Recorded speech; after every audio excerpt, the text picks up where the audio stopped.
Hola, bienvenidos al programa Visitamos el Prado. Mi nombre es Laura y os voy a presentar el cuadro del Quitasol, del autor Francisco de Goya. Este cuadro está expuesto en el Museo del Prado.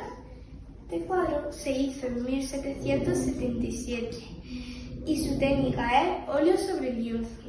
Además, es uno de los más importantes de Goya. En primer lugar, voy a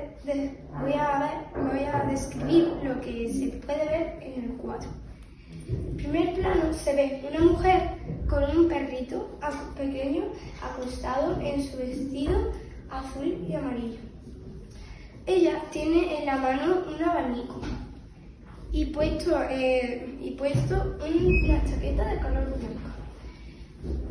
Al lado tiene un hombre muy alto, con una verde sombrilla tapándola a la mujer del sol. El hombre su vestimenta es roja entera.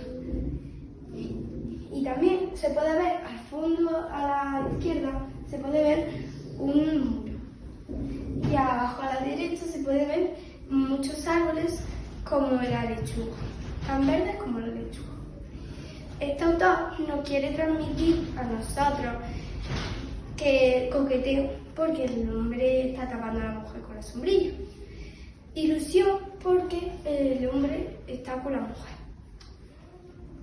Y también nos quiere transmitir, a mí me transmite el cuadro paz y tranquilidad, porque los dos están sentados tranquilamente, juntos. También me quiere transmitir respeto y amistad, porque los dos se aprecian.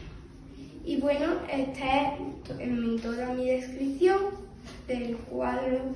Espero que os haya gustado y os esperamos pronto en el Museo del Prado. Adiós.